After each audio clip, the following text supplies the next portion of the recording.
Hello, everyone. I'm River Barriga, and this is my Political Science 12 final requirement. This video would be my prediction on what would happen to the world and the Philippines when our wonderful country and our wonderful nation reaches its 230th anniversary.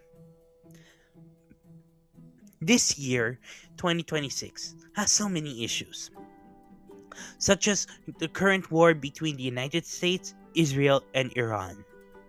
And also, the rise of artificial intelligence is also another huge issue, as people are using it to replace critical thinking, and they and large companies that invest in artificial intelligence have been hoarding resources for themselves. Another issue in this world is the rapid rise of nationalism in all nations that could threaten efforts to globalization that spans centuries and also decades. So the question is, what would happen to our country, the Philippines, when we reach our 230th independence anniversary in the year 2128? This analysis would use political theories such as liberalism, constructivism, and realism to predict the Philippines and the whole world when we reach our 230th birthday. As we reach this major milestone, the future and the world would be molded by liberalizing political norms, shifting economic powers, and the rapid change in the nature of conflict. So come along with me and let's deep dive this together.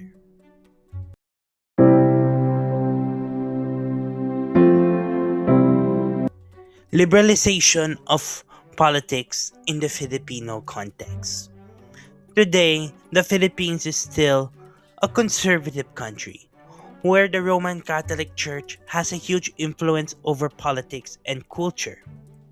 The Philippines is one of only two nations in the world to not allow divorce, but recent efforts over the years have slowly shifted the tide of society to tolerance and even embrace the idea of divorce. With these efforts culminating into the passage of House Bill 9349, also known as the Absolute Divorce Act, by authored by late Congressman Edsel Lagman. Although Filipino society still has not been open to the idea of same-sex relationships, there have been some promising movements over the years, like the Supreme Court decision to recognize co-ownership of property in same-sex relationships. At the Some other news about LGBTQIA rights in the Philippines, the SOGI SC Equality Bill, or Senate Bill 218, authored by Senator Risa Hontiveros, got referred to both chambers of Congress and is still stuck at the committee level. And at the local level, nationwide, local government units are actively passing ordinances to protect LGBTQIA individuals, like in Quezon City, where they have passed Ordinance SP 3417 in 2025. It strengthens existing gender equality ordinances and gives LGBTQIA plus individuals a right to care card where they can make their own medical decisions via the special power of attorney. Another example, but province-wide, it's the province of Aklan in the island of Panay, the home of Boracay, by the way, where it introduced General Ordinance 2025-003, highly based on the SOGI SC bill. And now, in 2024, there are some allegations of mishandling of government funds under the Department of Public Works and Highways, DPWH. There are a lot of projects under the DPWH that had to be completed, but turned out to be subpar in quality or doesn't even exist at all. As a result, there has been a political reshuffling in Congress where House Speaker Martin Romualdez got replaced by Boji D. III.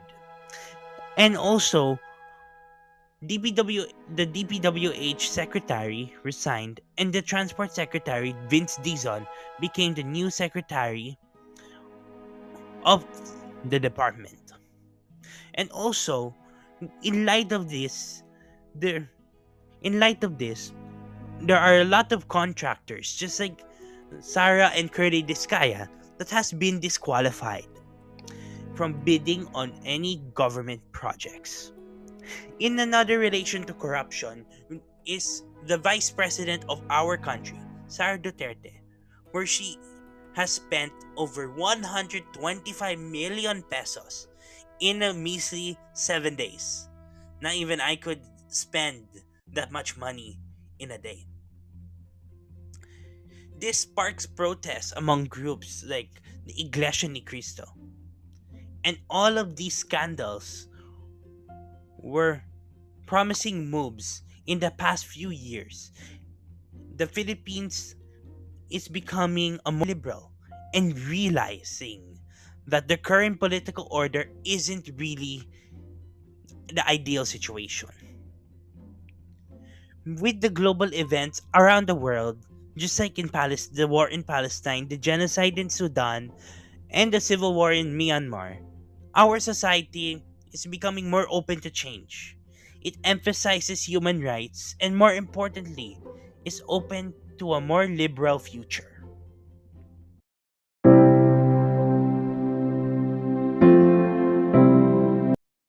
Over the next 100 years, the wave of global liberalization that had begun at the turn of the 21st century will continue to reshape political life across the world. By the 2020s, same sex marriage has already been legalized in more than 38 countries around the world, from the Netherlands in 2001 to Thailand in 2024. The first country in Southeast Asia alongside Greece, the first Orthodox Christian country to do it, and Estonia, the first Soviet republic in the same year. By 2128, I predict marriage equality would be the global default, with only a handful of theocratic states still resisting. Productive rights will follow a similar trajectory. Estonia legalized abortion in 2020. Colombia, Colombia decriminalized it in 2022, followed by Mexico at the federal level in 2023, and Ireland repealed its abortion ban in the year 2018.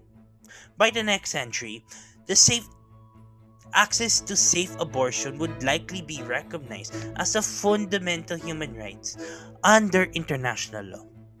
Trans rights, which Argentina pioneered with the world's first gender self identification law in 2012, and Germany expanded its 2024 Self Determination Act, will be enshrined in most political constitutions. Drug policy will continue its global retreat. Uruguay's cannabis legalization in 2013, Canada's in 2018, and Thailand's decriminalization in 2022, and Germany's legislation in 2024 point to a future where war on drugs is remembered as a 20th century problem. That was last century ago. By the Philippines' 230th birthday, I would also expect new categories of rights to emerge for artificial intelligence, for digital identities, and for climate refugees. and even for ecosystems themselves, an idea pioneered by Ecuador in the year 2008 in its 2008 constitution, and New Zealand's recognition Waguni of the Waguni River as a legal person in 2017. Through the constructivist lens, this is not a single event, but a generational rewriting of what societies consider acceptable, driven by global communication, migration, education, and the steady rise of younger and more pluralist populations. Next section.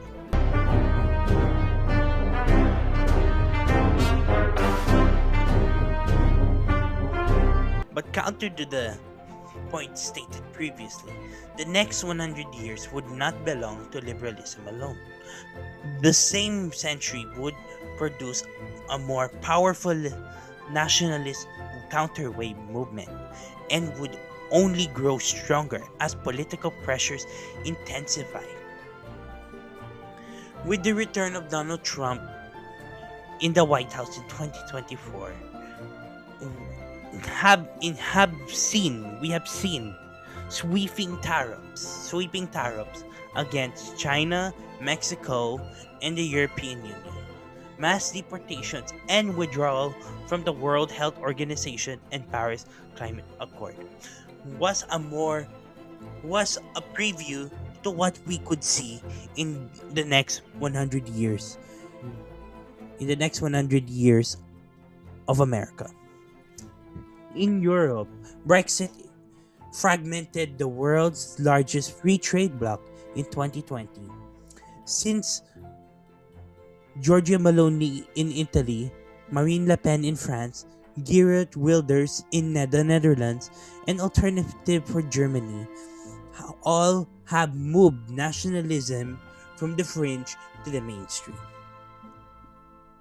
Viktor Orban's liberal democracy in Hungary, Narendra Modi's Hindu nationalism in India, and Vladimir Putin's imperial war in Ukraine, and Erdogan in Turkey, Benjamin Netanyahu in Israel, and Javier Milei in Argentina are all signs of what we could see in the next century. I predict there will be 3 new types of nationalism. States will hoard. First is techno-nationalism. States would hoard semiconductors, AI talent, critical materials, and treat innovation as a matter of national security. The US-China chip war is that opening chapter, where China has invested in its own manufacturing company, SMIC, while America have an owning stake of Intel of 10%. Second is climate nationalism, as the rising seas and droughts displace hundreds of millions. Wealthy nations will close their borders against these climate refugees, sparking conflict over food, water, and arable land. And third, identity nationalism. Religion, ethnicity, and language would continue to be weaponized as automation, economic anxiety, and rapid cultural change unsettle ordinary people. From the realist lens, this is the international system reverting states prioritizing sovereignty over survival and cooperation. But constructivism reminds us that nationalism, like liberalism, is a story societies tell themselves. The defining political question in the next 100 years of our world would not be whether nationalism or liberalism wins, but how generations negotiate between them. And now, we move on to the next section.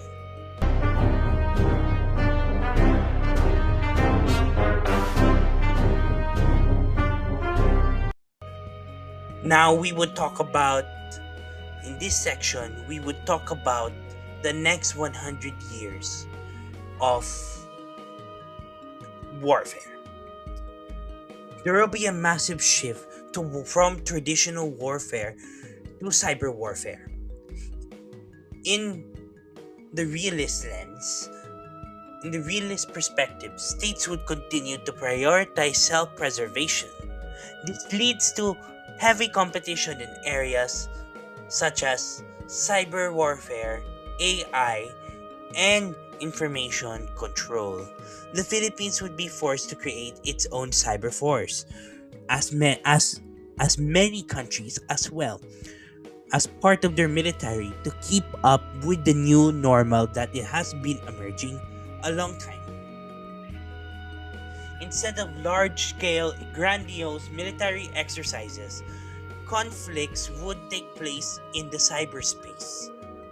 Also, the mass use of disinformation campaigns to cripple a government's power will happen.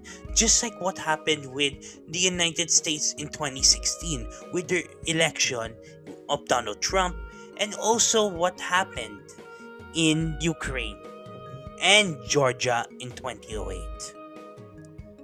In the next 100 years, a bigger threat to our nation than military intervention is climate change.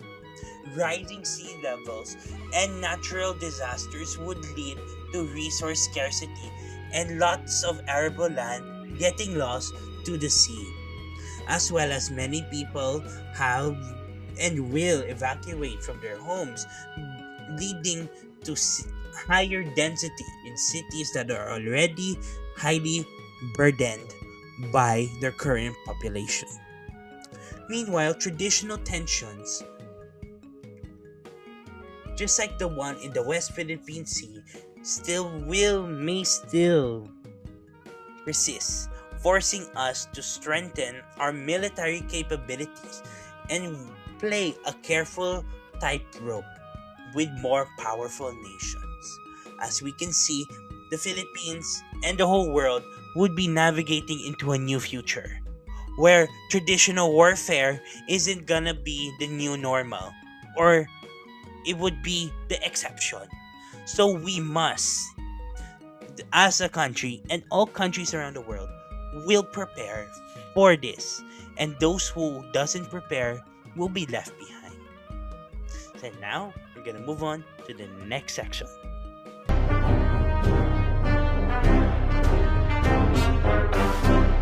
Now we would talk about the world going into a multipolar order. Power will be equally distributed to countries. In the realist lens, there will be multiple states that would compete for finite resources like non-renewable metals and oil. Just like in, what I call this? With lithium and other materials important to make semiconductors. And the main rivalry that would dominate this century would be between the United States and China. But still, liberal ideas will be in place, like international organizations and world treaties. But on the other hand, more nations would follow international law for their own convenience and break it when the law doesn't benefit their own national interest. The Philippines' role in this new global world order would be in the middle of two powers. Our leaders must walk in a careful diplomatic tightrope between the US and China. But at the same time, Southeast Asia would have a bigger role in global affairs as we will become the main center for manufacturing and low-cost labor services. In our expansion in the BPO industry is one of those examples, and also with Vietnam with their more with more products being made in Vietnam.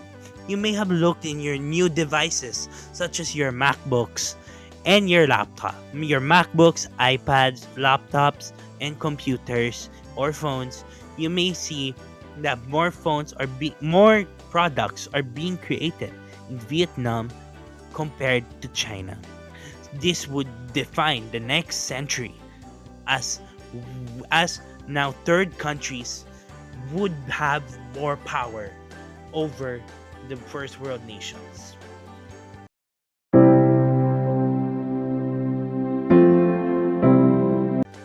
So in conclusion, as our country reaches its 230th birthday in the year 2128, our future would be defined, and also the whole world's future would not be defined as one singular force, but with constant interaction with other powers, liberal cooperation, realist competition, and shifting global behavior, also with nationalism and liberalism on the rise, ex- explains our future very great.